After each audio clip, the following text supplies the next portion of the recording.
Bismillahirrahmanirrahim. Assalamualaikum warahmatullahi wabarakatuh. Yang terhormat, Waalaikumsalam Warahmatullahi wabarakatuh. warahmatullahi wabarakatuh. yang, yang terhormat Ibu Syarif Fitra selaku dosen pengampu dari mata kuliah Kesehatan Mental dan teman-teman semua yang sedang berbahagia. Puji dan syukur kami ucapkan kepada Allah Subhanahu wa taala karena berkat rahmat dan hidayahnya kita dapat melakukan presentasi pada hari ini. Perkenalkan kami dari kelompok 2, saya Nadia Hoirunisa, ada Esti Komalasari, Intan Fitri Nuraini, Alia Nur Fauziah, Afan Gunawan, dan Dini Septiani. Pada kesempatan kali ini akan mempresentasikan mengenai pengembangan kesehatan mental dalam lingkungan sekolah. Kita langsung saja buka presentasi ini dengan pembacaan basmalah bersama-sama. Bismillahirrahmanirrahim. Kepada pemateri pertama, saya persilahkan.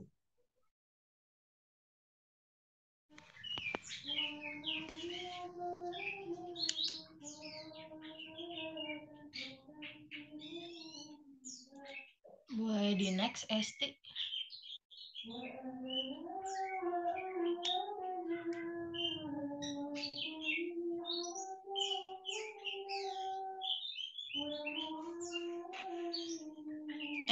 Alia maksudnya di next, Alia. Nah, baik, saya Intan Fitri Nuraini akan menjelaskan mengenai pencapaian kesehatan mental di lingkup kelompok teman sebaya. Tapi sebelum itu saya akan memaparkan sedikit pembahasan mengenai sekolah. Yang pertama, sekolah itu merupakan lembaga pendidikan formal yang secara sistematik melaksanakan program bimbingan, pelajaran, dan juga latihan dalam rangka untuk mengembangkan setiap potensi yang dimiliki oleh peserta didik. Kemudian, baik pada aspek moral, spiritual, intelektual, emosional, ataupun sosial. Next.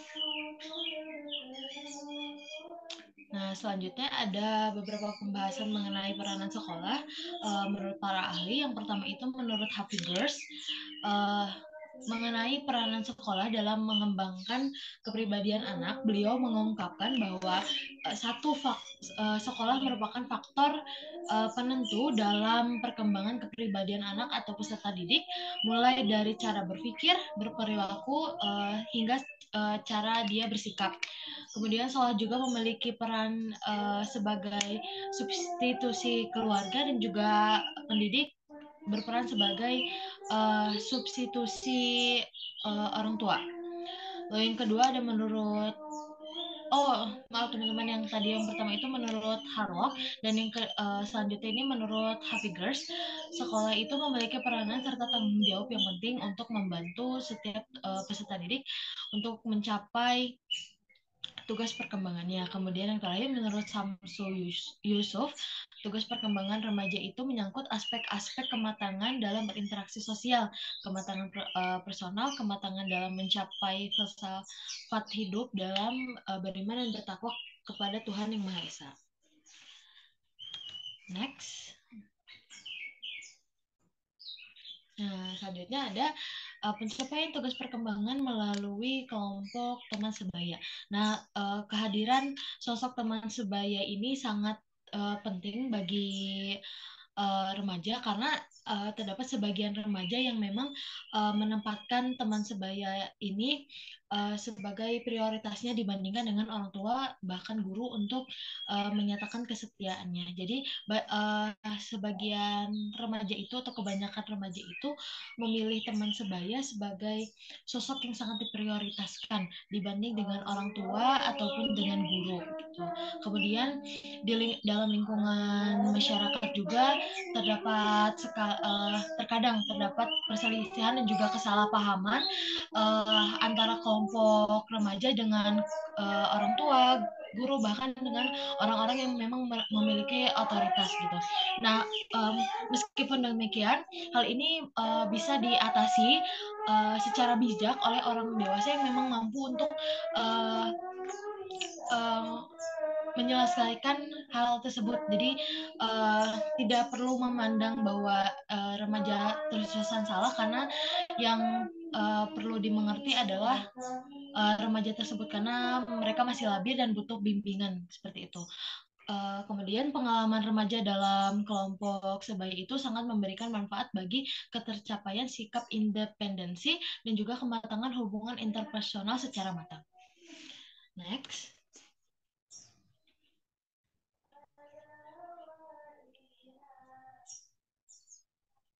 Boleh di next, Alia?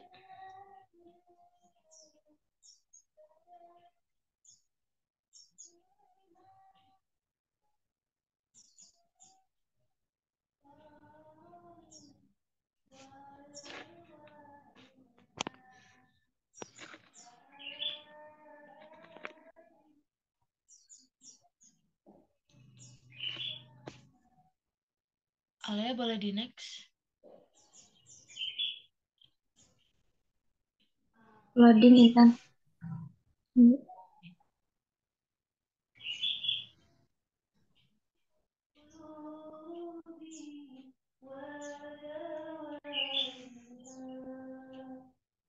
Nah, nih jadi selanjutnya dengan kata lain kelompok teman sebaya ini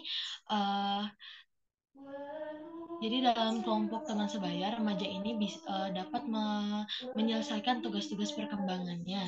Di antara lain, yang pertama itu adalah mencapai hubungan baru yang matang dengan teman sebaya baik pria maupun wanita. Kemudian yang kedua mencapai peran sosial sebagai pria atau wanita. Jadi dalam kelompok teman sebaya ini para remaja itu mampu untuk menyelesaikan tugas-tugas perkembangan yang lebih condong kepada peranan ia nanti ketika ada di lingkungan sosial. Yang pertama bisa mendapatkan relasi yang baru, kemudian ia bisa mengerti dan paham apa saja peranan ia ketika peranan sosial dia ketika ia ada di lingkungan masyarakat. Next, selanjutnya. Nah, selanjutnya adalah upaya sekolah baik dari para petinggi maupun pendidik sendiri dalam rangka membantu peserta didik untuk mencapai dua tugas perkembangan yang tadi. Yang pertama itu adalah memberikan bimbingan mengenai keterampilan sosial atau social skill. Nah, di sini peran guru maupun para petinggi sekolah ini untuk membimbing setiap peserta didiknya supaya bisa memiliki social skill. Nah, social skill ini seperti mampu untuk berkomunikasi baik dengan orang lain, kemudian cara ia menghormati orang lain, baik itu yang sebaya maupun di atas atau di bawah kita. Kemudian memiliki rasa empati dan juga simpati, dan yang terakhir adalah memiliki rasa toleransi. Nah, kemudian yang kedua, memberikan kesempatan pada peserta didik untuk berperan aktif dalam aktivitas-aktivitas kelompok. Jadi di sini sekolah juga menyediakan memfasilitasi setiap peserta didik supaya bisa berperan aktif dalam kegiatan kelompok baik di lingkungan sekolah maupun di luar sekolah. Nah, kalau misalkan di lingkungan sekolah itu kan kegiatan kelompok itu ada di ekstrakurikuler, kalau nggak di ekstrakurikuler ada di organisasi-organisasi seperti OSIS maupun MPK. Kemudian untuk di lingkungan masyarakat sendiri ada kegiatan kelompok bisa contohnya kayak Karang Taruna. Nah, yang ketiga ada membimbing peserta didik untuk dapat hidup dan menjalani pertemanan secara sehat. Jadi di sini peran sekolah juga membimbing peserta didik untuk dapat hidup demokratis dan juga menjalani pertemanan yang sehat. Jadi mengajarkan untuk hubungan interaksi yang baik dengan lingkungan sekitar, kemudian mengajarkan untuk musyawarah mufakat dan lain sebagainya. Next. Nah, kemudian yang keempat ada berdiskusi dengan peserta didik mengenai masalah peranan sosial pria atau wanita dalam lingkungan masyarakat. Nah, di sini sekolah juga memfasilitasi untuk bisa lebih ke sharing kepada peserta didik mengenai peranannya nanti ketika ada di peranan sosialnya ketika mereka nanti ada di lingkungan masyarakat. Bisa juga kayak misalkan jadi tempat berdiskusi tentang contohnya stigma, kenapa ya stigma masyarakat mengenai perempuan yang berpendidikan tinggi itu masih rendah gitu kan. Maksudnya selalu diungkit-ungkit kalau misalkan buat apa cewek itu kuliah, maksudnya sekolah tinggi-tinggi kalau misalkan ujung-ujungnya ada di dapur lagi gitu. Nah dari sini mungkin nanti maksudnya pendidik bisa memotivasi dan juga memberikan masukan kepada peserta didik agar mereka terus semangat dalam mencapai pendidikan yang diinginkan gitu. Kemudian yang kelima, ada mendorong peserta didik agar bersedia untuk membaca literatur yang membahas mengenai peranan pria dan wanita. Nah, selain tadi itu berdiskusi juga para pendidik bisa mendorong peserta didiknya supaya mereka itu membaca sebuah literatur mengenai peranan sosialnya, baik itu secara mungkin contohnya kayak artikel ataupun media cetak, supaya pemahaman mereka terkait peranan sosial ini tidak hanya didapat dari sharing dari gurunya aja, tapi juga dari media yang lain. Kemudian yang keenam, ada memberikan tugas kepada peserta didik untuk mengamati kehidupan sosial terkait keterlibatan pria atau wanita dalam bidang pekerjaan, pendidikan, kehidupan berkeluarga, dan kehidupan masyarakat lainnya sebagai bahan untuk dibahas dalam diskusi dengan guru. Jadi setelah tadi berdiskusi, kemudian mendorong untuk membaca sebuah literatur mengenai peranan sosial, guru juga memberikan tugas supaya mereka mengamati secara langsung bagaimana peranan kehidupan sosial itu terjadi di lingkungan masyarakat sekitar rumahnya, kemudian nanti bisa didiskusikan ulang dengan gurunya seperti itu. Materi selanjutnya akan disampaikan oleh Alia. Kepadanya saya persilakan. Yang selanjutnya ada mencapai perkembangan kemandirian pribadi atau personal independen. Pada periode ini, remaja itu akan mengalami perkembangan kemandirian, yang mana kemandirian itu si remaja itu bisa berdiri sendiri, bisa memilih apa yang dia mau sesuai keinginannya. Nah, untuk bisa mencapai perkembangan kemandirian ini, remaja itu harus bisa menyelesaikan tugas-tugas perkembangannya dulu. Yang pertama, itu menerima keadaan fisik serta memanfaatkannya secara efektif.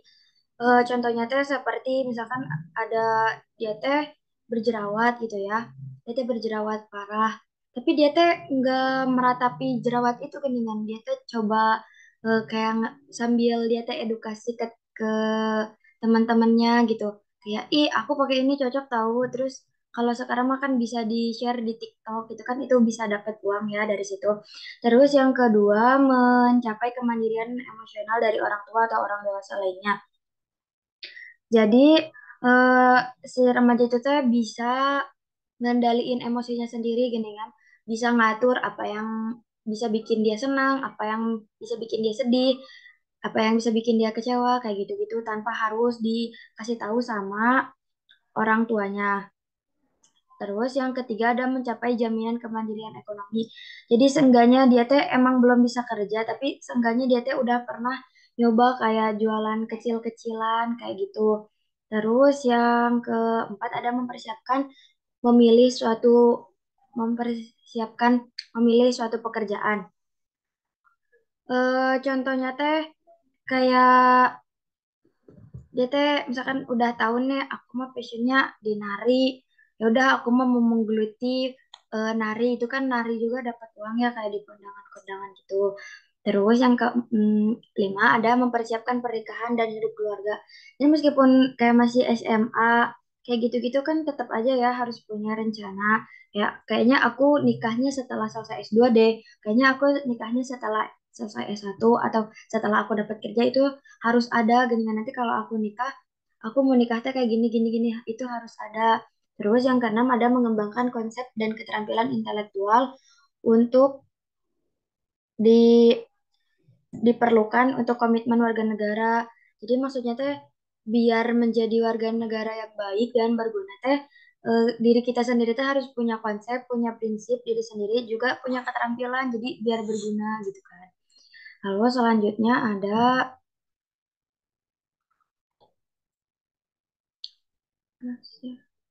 upaya-upaya sekolah, upaya-upaya sekolah dalam memfasilitasi lingkungan. Yang pertama ada dengan pembelajaran biologi, kesehatan dan olahraga atau layanan bimbingan. Jadi guru mata pelajaran biologi, terus guru olahraga, itu harus ngejelasin ke anak tentang pertumbuhan fisik ya, perkembangan fisik. Kayak misalkan kalau masa pubertas itu berarti suara kamu harus membesar, kalau buat cowok, cewek juga kan.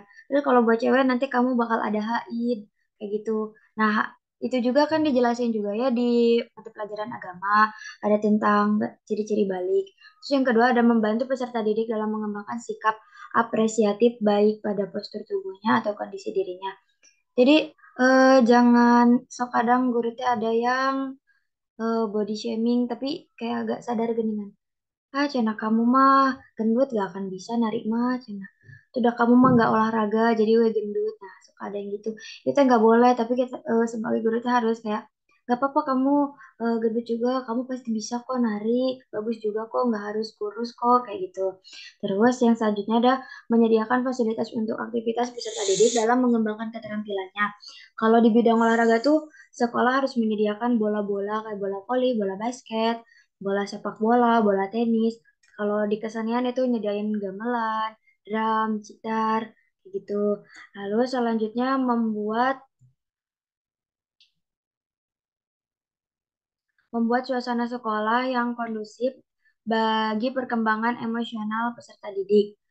Eh, kan apa ya kalau misalkan lingkungannya enak, bersih, adem gitu kan meskipun kita bete teh lama-lama jadi aura positifnya teh dapet ya jadi kembali mood moodnya teh lebih kembali jadi kembali gitu kan. Apalagi ditambah orang-orangnya yang ramah, ekosistem lingkungannya itu bagus. Terus selanjutnya ada memberikan informasi pada setiap peserta didik mengenai cara untuk menghadapi gangguan stres atau frustasi secara sehat. Maksudnya tuh, jadi kita tuh harus ngasih tahu nih, kamu teh kayaknya lagi stres deh. Coba kamu gini-gini. Kalau misalkan gurunya peka gitu, atau enggak kalau lagi belajar, iseng-iseng juga nggak apa-apa. Iseng-iseng juga nggak apa-apa gitu sambil ngasih tahu kalau itu teh gejala stres, cara nanginnya gini. Terus selanjutnya ada memberikan kesempatan kepada peserta didik mengajukan pertanyaan saat proses pembelajaran berlangsung. Eh, kan pasti setiap guru kalau selesai nerangin teh pasti langsung ini. Ada yang mau bertanya enggak? Nah, kalau ada yang mau bertanya, tanya ini aja gitu sok mau tanya apa gitu. Jangan sampai ih kamu mah gak boleh nanya, jangan gitu. Terus selanjutnya ada memberikan bimbingan kepada peserta didik mengenai problem solving. Itu contohnya tuh gini, kan sekarang kelas 12 nih mau masuk universitas. Jadi guru tuh yang ngarahin kamu kamu maunya kuliah di mana, jurusannya apa, orang tua kamu ngizinnya gimana. Nanti guru teh ngasih tahu kalau di Bandung ada universitas ini. Kalau swastanya ada ini. Gitu. Jadi dia dia ya sendiri yang ngambil keputusan tapi kita ngarahin gitu. Selanjutnya ada membantu peserta didik mengembangkan rasa percaya diri. Jadi jangan misalkan kita lagi presentasi atau di depan tiba-tiba mata mata gurunya tuh gitu geningan rada kayak rada nah, si murid dia nah mata dia teh gitu gurunya teh jadi kan bikin gak pede ya atau gurunya teh ngetawain itu kan bikin gak pede tapi harusnya gurunya teh kayak ya sok gak apa-apa terus mendukung terus membiasakan murid-muridnya tuh tampil di depan seenggaknya di depan teman-teman kelasnya selanjutnya mengembangkan sikap apresiatif peserta didik pada sekolah jadi kita harus ngasih tahu juga ya ke murid-murid teh kalau di sekolah teh bukan cuma belajar, tapi di sini teh kamu bisa mengembangkan bakat kamu bisa gali potensi kamu gitu. Terus selanjutnya mengembangkan peserta didik untuk dapat berwira swasta. Eh ada geningan mata pelajarannya teh PKWU itu buat wira swasta. Kalau enggak di sekolahnya biasanya suka ada event-event gitu. Kalau di sekolah aku dulu ada expo. Jadi setiap kelas tuh jualan gitu dengan tema yang berbeda-beda. Selanjutnya, guru teh dapat mengembangkan sikap semangat. Kan sikap semangatnya nggak bisa dengan kata, kamu semangat ya, nggak bisa gitu doang kan. Harus ada actionnya, effortnya gitu. Kayak nanya misalkan, pagi-pagi nih datang ke sekolah, di gerbang itu kan biasanya suka ada guru berjejer. Ya, selamat pagi, apa kabar hari ini? Kayak gitu-gitu kan kayak bikin semangat, oh ada yang perhatian nih sama aku gitu. Terus selanjutnya mengembangkan sikap positif peserta didik pada dunia kerja, memberikan informasi mengenai dunia kerja, membantu peserta didik mengenali bagaimana cara memilih kerjaan sesuai kemampuan dan minatnya. Eh, jadi sebagai guru kita tuh harus ngasih tahu dunia kerja teh enggak seburuk itu. Dunia kerja teh menyenangkan apalagi kalau sesuai dengan kemampuan dan minat kamu. Jangan ngasih tahu ih kerja teh kerja itu gak enak tahu cina disuruh-suruh sama atasan. Kalau misalkan kamu wira swasta nanti kamu bangkrut tahu. Jangan gitu, tapi kita harus ngasih tahu nggak apa-apa kayak semangat gitu. Informasi di dunia kerja misalkan ini sekarang tuh pekerjaan yang lagi hype tuh ini, yang lagi menurun tuh ini kayak gitu. Terus kalau kamu bisanya apa, kamu minatnya di mana, coba gali, terus dibantu juga kan. Terus selanjutnya ada mengembangkan sikap positif peserta didik mengenai pernikahan, hidup berkeluarga. Ini tuh kayak ngasih tahu eh, pernikahan itu apa, berkeluarga itu bagaimana, terus pernikahan menurut agama itu kayak gimana, tujuan pernikahan itu apa gitu kan. Sebagai guru kan harusnya berpengalaman ya. Dia ngasih tahu yang baik-baiknya, jangan yang buruk-buruknya. Udah mah isu-isu dari TikTok itu bikin orang-orang jadi gak mau nikah kan, anak-anak sekarang itu. Selanjutnya, melalui proses pembelajaran khusus pada mata pelajaran IPS. Nah, kan IPS itu ilmu pengetahuan sosial yang mana menjelaskan tentang eh, pemerintahan, lembaga-lembaga sosial, terus kayak geografis, itu kan ekonomi. Itu seenggaknya siswa teh tahu dasar-dasarnya gitu gitu ya. Selanjutnya melalui mata pelajaran asing, guru mengembangkan keterampilan peserta didik dalam berkomunikasi. Karena kan kalau dalam pelajaran bahasa kita tuh lebih mempelajari tentang belajar, membaca yang baik dan benar dan cepat gitu. Terus menulis yang bagus tuh kayak gimana, berbicara yang enakeun, yang bagus, yang kayak gimana. Terus cara mendengarkan orang yang baik tuh kayak gimana, membuat karya ilmiah gitu-gitu kan. Selanjutnya akan dilanjutkan oleh media. Selanjutnya, saya akan membahas mengenai pengembangan dari filsafat hidup. Boleh di next. Nah, mengenai pengembangan filsafat hidup ini merupakan sebuah pencapaian dari kematangan remaja dari aspek nilai atau kontrol sosial. Ini sebagai ciri bahwasanya dia itu sebagai pribadi yang baik atau masyarakat yang baik. Nah, pencapaian dari perkembangan ini itu prosesnya dimulai dari sejak anak ya. Dari sejak anak dimulai dari pembentukan konsep-konsep, ketaati moral, dan tanggung jawab moral dalam pergaulan dengan orang lain. Nah, ada dua tugas perkembangan yang harus diselesaikan. Yang pertama itu pencapaian tingkah laku yang bertanggung jawab. Yang kedua, memperoleh seperangkat nilai dan sistem etika sebagai pembimbing tingkah lakunya. Nah, teman-teman, ada upaya sekolah untuk menyelesaikan tugas-tugas perkembangan tadi. Yang pertama, mengembangkan wawasan, sikap, dan pembiasaan siswa dalam penerapan nilai-nilai atau norma yang dijunjung tinggi, seperti nilai kejujuran, kedisiplinan, toleransi, kerjasama, dan yang lain sebagainya. Itu dapat dilakukan oleh sekolah, caranya melalui yang pertama pengajaran di kelas, pemberian informasi secara khusus, dapat juga dilakukan diskusi kelompok, dan yang paling penting adanya keteladanan dari pihak sekolah, dimulai dari pimpinan sekolah sampai staf-staf yang ada di sekolah. Yang kedua, itu mengembangkan sikap altruis bagi siswa. Itu sekolah bisa melakukan dengan cara tolong menolong dengan teman, menjenguk teman, atau memberikan santunan jika ada yang terkena musibah dan yang lain-lain. Yang ketiga, itu melakukan diskusi atau brainstorming mengenai isu-isu yang memang berkenaan dengan remaja, seperti isu-isu kenakan remaja, tawuran, minuman keras, pergaulan bebas, dan yang lain sebagainya. Dibahas mulai dari faktor penyebab, dampak, sampai cara penanganannya. Nah, itu untuk pengembangan filsafat hidup. Boleh di next.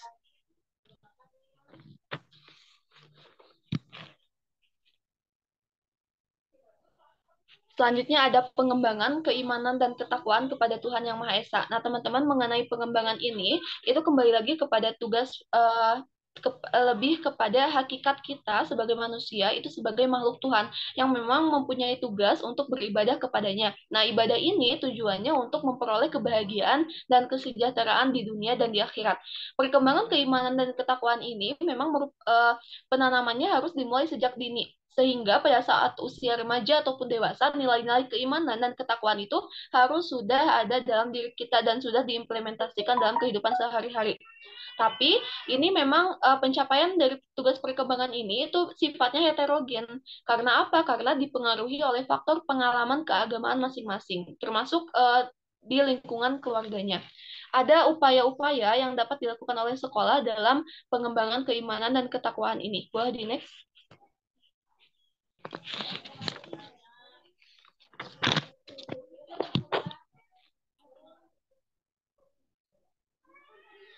Ya, yang pertama itu dari pihak sekolah, termasuk pimpinan sekolah sampai staf-stafnya harus sama-sama mempunyai kepedulian terhadap program pendidikan agama atau penanaman nilai-nilai agama. Ini bisa melalui yang pertama proses belajar mengajar di kelas, bisa juga melalui bimbingan, bisa juga melalui pembiasaan dalam mengamalkan nilai-nilai agama.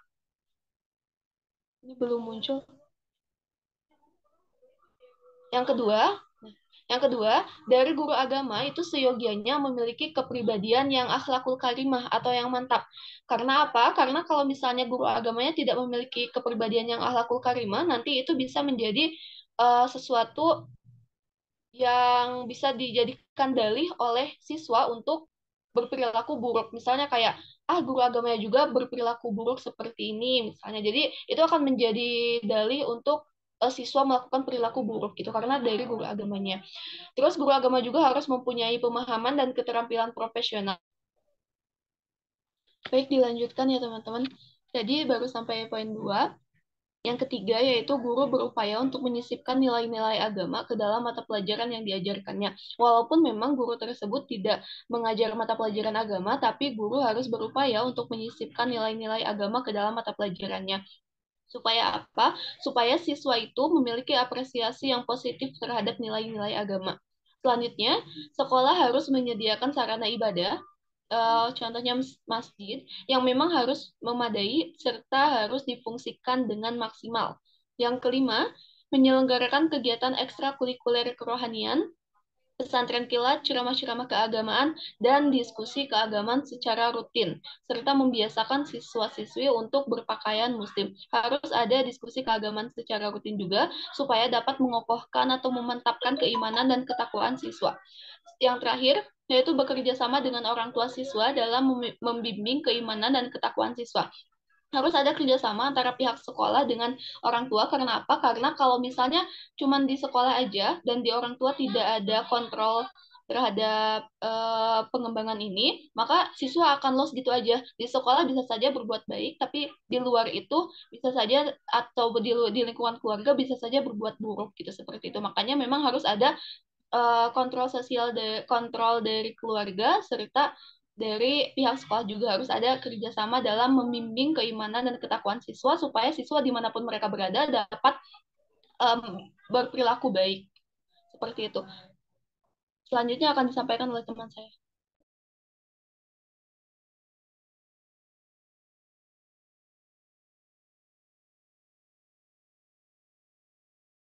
Boleh di next itunya.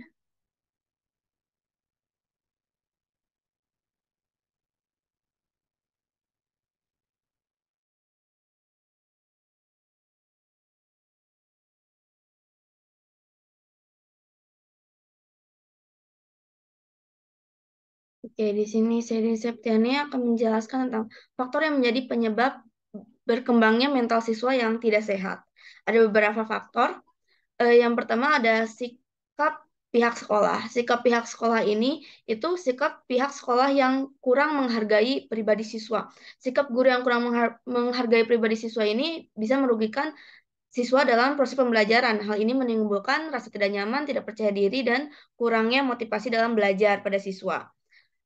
Kemudian ada penerapan kedisiplinan. Penerapan kedisiplinan ini itu bersifat terlalu otoriter dan terlalu permisif. Ini tuh dapat juga mempengaruhi kualitas pembelajaran. Jika pendisiplinan yang otoriter ini, siswa mungkin merasa terkekang dan terpaksa dalam dalam belajar. Kemudian kalau kedisiplinan yang terlalu permisif ini tuh siswa mungkin tidak memiliki rasa tanggung jawab dalam belajar. Kemudian pihak sekolah yang kurang memperhatikan ini itu memperhatikan dalam pengalaman nilai keagamaan atau tidak memberikan teladan yang baik, contoh teladan yang baik. Ini tuh hal penting bagi sekolah untuk memperhatikan pengalaman nilai keagamaan dan memberikan teladan yang baik, karena sekolah bukan hanya tempat untuk belajar akademik, tetapi juga sebagai tempat untuk membentuk karakter siswa. Kemudian ada strategi guru dalam mengajar yang tidak menarik. Guru ini harus memiliki strategi yang menarik agar siswa ini itu lebih semangat lagi belajarnya. Jika siswa merasa bosan atau tidak tertarik dengan cara guru mengajar, mereka tidak akan memperoleh pemahaman yang cukup tentang materi yang dipelajari. Oleh karena itu, sangat penting bagi seorang guru menemukan strategi mengajar yang menarik agar bisa memotivasi siswanya juga untuk belajar. Kemudian ada kurikulum yang berat. Kurikulum yang berat ini juga dapat membebani guru dan siswa. Siswa mungkin merasa kesulitan dalam memahami materi yang diajarkan dan merasa tertekan untuk dapat mengikuti kurikulum tersebut. Sedangkan guru mungkin merasa terbebani oleh jumlah materi yang harus diajarkan dalam waktu yang terbatas dan waktu terbatas. Oleh sebab itu, kurikulum ini tuh harus ditinjau secara berturut-turut agar bisa digunakan sesuai dengan kemampuan siswa dan memberi pengalaman belajar yang lebih baik. Kemudian ada fasilitas sekolah yang kurang memadai. Fasilitas sekolah yang kurang memadai dapat mempengaruhi kualitas pembelajaran dan kesejahteraan siswa. Jika fasilitas sekolah tidak memadai, maka siswa mungkin kesulitan dalam belajar, seperti kurangnya buku pelajaran, kurangnya peralatan laboratorium, dan masih banyak lagi. Oleh karena itu, pihak sekolah ini perlu melakukan perbaikan dan perawatan dari fasilitas yang harus memadai. Next.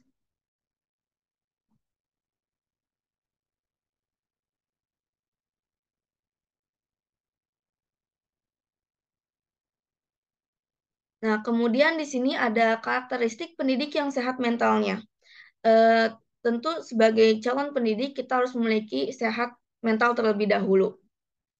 Di sini ada beberapa karakteristik. Yang pertama adalah beriman serta bertakwa kepada Allah Subhanahu wa taala. Beriman di sini kan memang salah satu kriteria penting bagi seorang pendidik karena hal ini membantu dalam membentuk karakter siswa dan memberi contoh yang baik untuk diikuti. Karena kita sebagai pendidik ini kan digugu dan ditiru. Beriman dan bertakwa kepada Allah Subhanahu wa taala dapat membantu seorang pendidik untuk memahami bahwa setiap tindakan yang dilakukan harus didasarkan pada prinsip dan moral yang benar. Kemudian ada bertanggung jawab dan amanah sebagai seorang pendidik. Bertanggung jawab dan amanah sebagai seorang pendidik adalah hal yang sangat penting karena seorang pendidik memiliki tanggung jawab besar dalam membentuk karakter dan membantu siswa mencapai tujuan pendidikan mereka. Seorang pendidik yang bertanggung jawab dan memberi pengaruh yang baik pada siswa dapat membangun kepercayaan dari orang tua, siswa, dan masyarakat. Kemudian memiliki respek terhadap diri sendiri dan orang lain.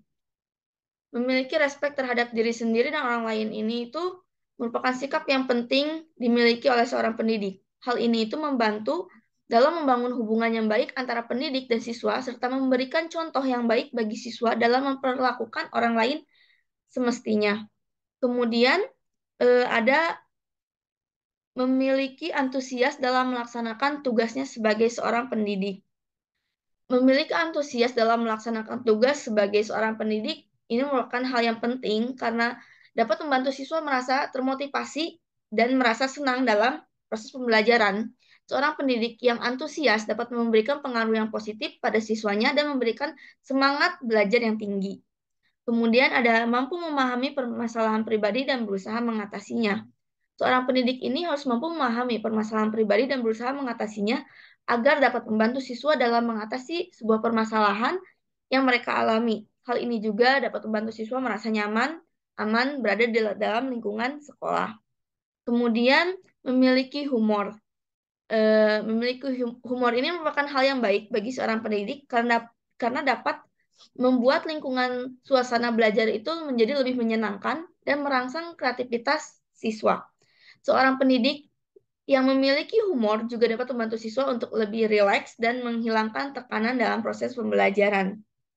Kemudian, dapat menjalin hubungan interpersonal dengan baik.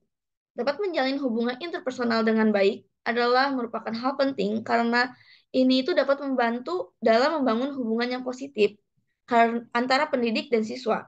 Seorang pendidik yang dapat menjalin hubungan interpersonal dengan baik juga dapat membantu siswa merasa lebih nyaman, aman di dalam lingkungan belajar.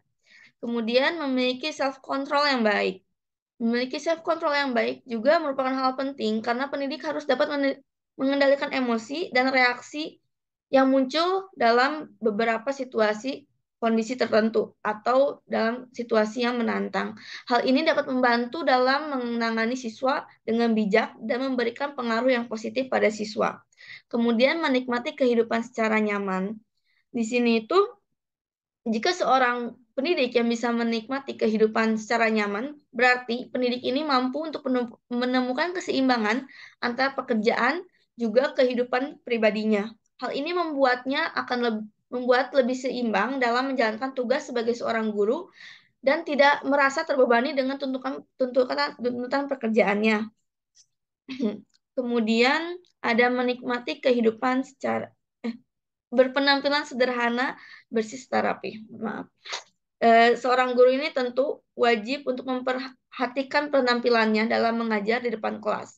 Penampilan yang bersih, rapih, dan sederhana ini akan memberi kesan profesional dan memberi contoh yang baik kepada siswa. Selain itu juga, penampilan yang rapih juga menunjukkan sikap keteraturan dan kedisiplinan yang penting dalam pekerjaan sebagai seorang guru. Kemudian, menerima dengan ikhlas profesinya sebagai seorang guru. Di sini itu seorang guru yang menerima profesinya dengan ikhlas berarti ia menyadari bahwa menjadi guru bukanlah tentang profesi atau pekerjaan semata, tetapi juga tentang panggilan hati dan dedikasi terhadap siswa. Sikap menerima dengan ikhlas juga berarti ia mampu mengatasi tantangan dan kesulitan yang muncul dalam pekerjaannya sebagai seorang guru. Kemudian memiliki semangat dan motivasi tinggi untuk berkembang. Seorang guru harus memiliki semangat dan motivasi yang tinggi untuk terus berkembang dan meningkatkan kualitas mengajarnya. Hal ini bisa dilakukan dengan cara terus belajar, mengikuti pelatihan atau workshop, membaca buku, atau mencari mentor yang dapat memberi saran dan masukan yang berguna. Kemudian yang terakhir adalah di sini ada mampu untuk menghindari diri dari perbuatan yang tidak baik. Seorang guru ini harus menjadi teladan yang baik tentu bagi siswanya maupun masyarakat di lingkungan sekitar. Oleh karena itu, ia harus mampu menghindarkan diri dari perbuatan yang tidak baik atau tercela, seperti korupsi, kekerasan, atau diskriminasi. Sebagai seorang pendidik, pendidik itu tuh harus mempraktikkan nilai-nilai moral dan etika yang baik untuk menjaga reputasi baiknya sebagai seorang pendidik. Akan dilanjutkan oleh teman saya. Oke, baik. Sekarang saya akan menyampaikan materi saya tentang, kan dalam upaya mengembangkan kesehatan mental para guru, kita juga perlu diketahui juga apa yang menjadi penyebab gangguan mental atau stres pada guru tersebut. Seperti berikut ini. Yang pertama ada kurang terjaminnya kesejahteraan. Kesejahteraan yang dimaksud ini adalah kurangnya upah gaji guru honor, upah gaji seperti guru honorer yang kurang layak gitu bagi si guru tersebut, yang bisa mengakibatkan guru tersebut kurang bersemangat dalam mengajar. Kan kalau gajinya juga Kalau gajinya tinggi, maka si pekerja tersebut akan semakin bersemangat, begitupun sebaliknya. Yang kedua ada lingkungan kerja yang kurang nyaman. Di sini bisa meliputi fasilitas sekolah yang kurang memadai ataupun teman kerja yang toksik gitu.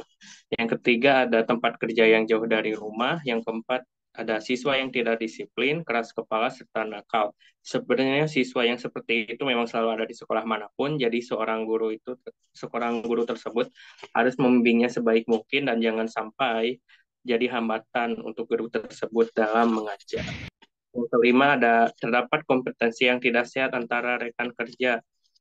Dalam hal ini, seorang guru tersebut harus mempunyai kepribadian yang kuat dan bertahan banting karena apabila rekan kerjanya menjelekkan dia, maka si guru tersebut harus berani membantahnya, menentangnya dengan tegas gitu.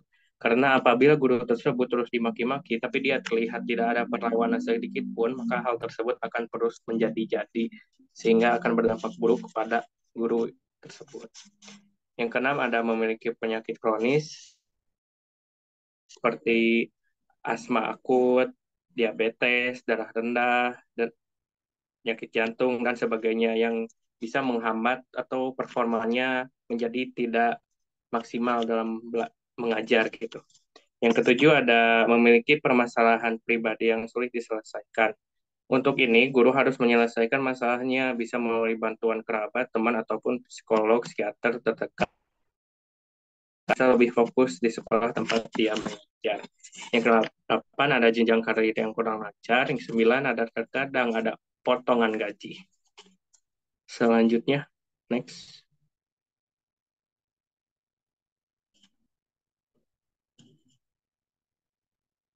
Ya.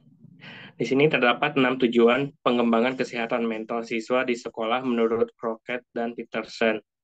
Jadi sebagai berikut, yang pertama ada meningkatkan kesehatan serta kesejahteraan fisik.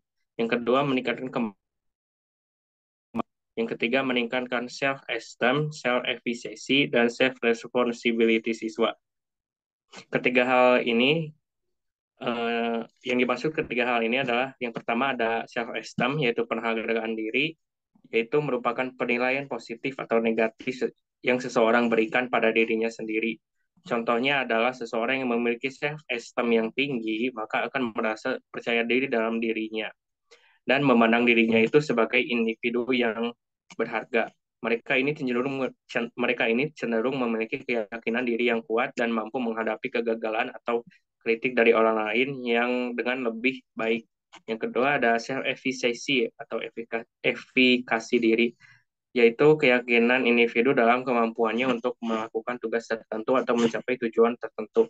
Contohnya adalah seseorang yang memiliki self-efficacy yang tinggi akan merasa yakin bahwa dia dapat menyelesaikan tugas yang diberikan atau memberikan tujuan yang diinginkan. Mereka itu cenderung lebih termotivasi untuk mencoba dan lebih sukses dalam mencapai tujuan mereka.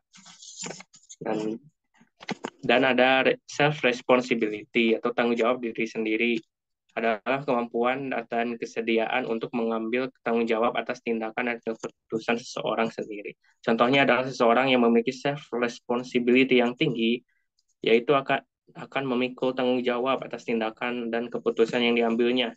Mereka itu cenderung lebih siap untuk menyelesaikan masalah atau kesalahan yang terjadi karena mereka mengakui dan menerima tanggung jawab itu atas tindakan dan keputusan mereka sendiri.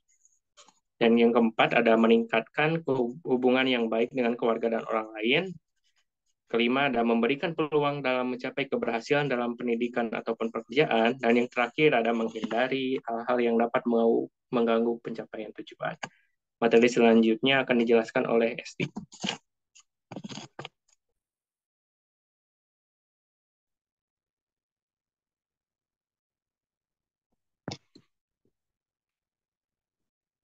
Nah, di sini tuh yang pertama yaitu tentang melaksanakan layanan konseling individu dan kelompok. Nah, layanan konseling individu dan kelompok ini adalah jenis layanan yang memang disediakan oleh para profesional, yaitu profesional kesehatan mental seperti psikolog, konselor, ataupun terapis lainnya.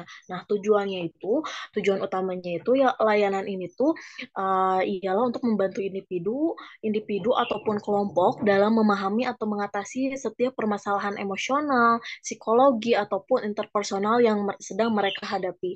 Nah, konseling individu ini tuh melibatkan interaksi antara seorang klien atau seseorang profesional kesehatan mental. Nah, prosesnya itu tuh berfokus pada pemahaman diri, eksplorasi masalah dan tantangan pribadi lainnya, serta mengembangkan strategi untuk mengatasi setiap permasalahan yang memang ada. Nah, terus konseling individu ini tuh dapat membantu individu untuk mengatasi seperti kecemasan, depresi, kesedihan, perubahan hidup ataupun masalah yang ada di hidupnya gitu. Nah, terus ada konseling kelompok. Nah, konseling kelompok ini tuh melibatkan interaksi antara seseorang yang profesional, orang profesional dalam kesehatan mental dan beberapa individu yang memang sedang menghadapi masalah yang serupa atau sama, atau memiliki kepentingan yang sama. Nah, kelompok ini tuh ternyata memiliki tujuan untuk memberikan sebuah dukungan, perspektif, dan pemahaman secara kolektif gitu teman-teman. Nah, dalam konseling kelompok, anggota kelompok ini itu dapat berbagi suatu pengalaman, memberikan dukungan satu sama lain, dan belajar dari pengalaman orang lain yang memang menghadapi suatu permasalahan serupa. Nah, jadi konseling individu ini tuh layanan konseling individu ini tuh konseling individu dan konseling kelompok ini tuh biasanya dilakukan dalam lingkungan yang pasti aman, terus terjaminlah kerahasiaannya. Nah, terus konselor dan terapis ini tuh belajar dengan klien untuk membantu mereka mengembangkan suatu pemahaman yang lebih baik tentang diri mereka sendiri atau pemahaman tentang diri mereka sendiri gitu. Terus mengidentifikasi sumber masalahnya seperti apa dan mengembangkan keterampilan serta strategi yang diperlukan untuk mengatasi semua permasalahan yang ada gitu. Nah,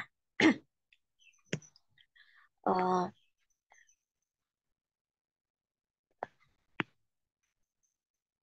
Nah, terus ada yang kedua yaitu melakukan intervensi classroom guidance. Nah, intervensi classroom guidance ini tuh adalah suatu strategi di mana seseorang konselor sekolah atau pendamping belajar terlibat secara langsung ke dalam ruangan kelas untuk memberikan dukungan dan bimbingan kepada siswa dengan tujuan untuk mempromosikan perkembangan sosial, emosional, akademik, dan pribadi siswa dalam konteks-konteks pembelajaran kelompok.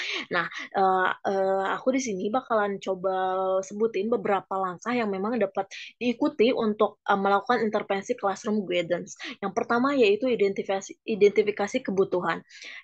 Identifikasi kebutuhan ini tuh mulailah dengan mengidentifikasi kebutuhan dan tantangan yang memang sedang dihadapi oleh siswa yang ada di dalam kelas. Nah, yang kedua yaitu rencanakanlah topik dan kegiatan. Rencanakan topik kegiatan itu yaitu tentang tentukanlah topik yang memang relevan, yang memang sesuai dengan kenyataan dan bermanfaat untuk dipresentasikan kepada siswa. Nah, topiknya tuh dapat berkaitan dengan pengembangan keterampilan sosial, terus ada manajemen emosi, pengambilan suatu keputusan, dan meningkatkan motivasi belajar siswa di dalam kelas itu sendiri seperti apa. Nah, terus selama proses intervensi classroom guidance ini penting untuk menjaga komunikasi terbuka dengan guru ataupun pimpinan sekolah serta melibatkan mereka dalam upaya penanganan tersebut. Dengan kerjasama yang baik maka terciptalah lingkungan kelas yang mendukung pertumbuhan dan perkembangan siswa secara holistik. Nah, terus ada melakukan konsultasi dengan orang tua, guru, administrator, dan lembaga masyarakat. Pastinya kalau dengan orang tua, kita selalu bercerita terhadap suatu permasalahan yang memang terjadi di sekolah seperti apa, ataupun orang tua yang paham pasti memberikan suatu saranan yang memang bermanfaat bagi anak-anak yang seperti apa. Nah, itu. Nah, yang keempat yaitu melakukan advokasi kepada siswa untuk meningkatkan prestasinya. Nah, advokasi kepada siswa ini ialah sebuah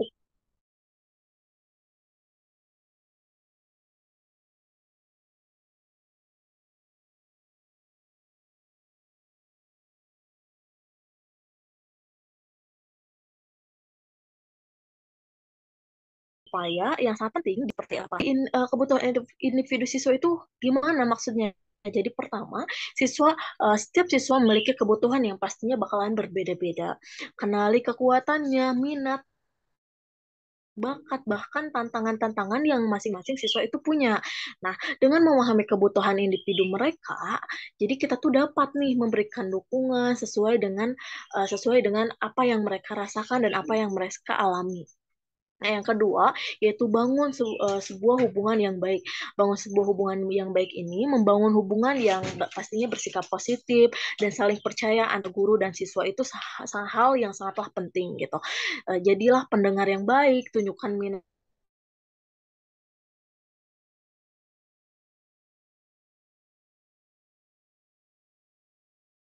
jadi suatu pendorong atau bisa menjadi suatu motivasi untuk siswa bekerja atau belajar ke depannya lagi tuh agar menjadi lebih keras gitu.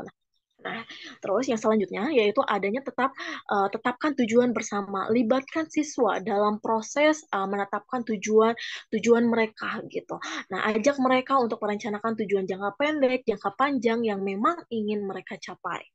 Dorong mereka untuk menetapkan target realistis dan bantu mereka untuk merancang langkah-langkah yang memang untuk dicapainya di kemudian hari gitu. Nah, jadi pihak terkait berpartisipasi secara aktif dan mengambil kebijakan di sekolah, terus berpartisipasi memberikan intervensi secara terfokus, individual serta intensif bagi siswa yang memiliki permasalahan, menjadi spesialis perkembangan serta kesehatan mental di lingkungan sekolah, melakukan intervensi konseling keluarga, melakukan memperluas program layanan di sekolah, melakukan pencegahan terhadap kenakalan remaja atau kerusakan moral, menjaga keahliannya demi menjamin kualitas terselenggaranya semua program yang telah dibuat. Nah, yang sempat tadi dijelaskan sudah mencakup ke semua poin yang mungkin ada. Nah, jadi dapat disimpulkan bahwasannya konselor ini tuh memiliki peran yang sangat penting dalam pengembangan kesehatan mental siswa melalui dukungan emosional, edukasi, pengembangan keterampilan, pemetaan karir, bahkan intervensi krisis. Nah, konselor juga dapat membantu siswa mengatasi tantangan kesehatan mental, meningkatkan kesejahteraan mereka, bahkan mencapai potensi mereka penuh mereka dalam setiap kehidupannya. Boleh di next.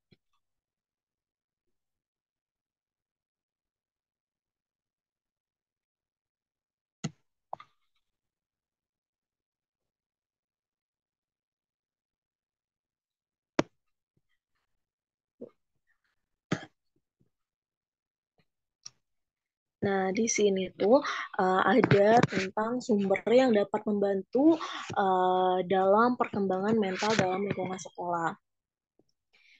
Perkembangan kesehatan mental dalam lingkungan sekolah sangatlah penting untuk diperhatikan karena lingkungan sekolah dapat mempengaruhi kesehatan mental siswa. Adapun juga beberapa faktor yang memang mempengaruhi kesehatan mental siswa di lingkungan sekolah antara lingkungan belajar yang aman, dukungan dari guru dan teman sekelas, serta program kesehatan mental yang disediakan oleh sekolah. Boleh di next?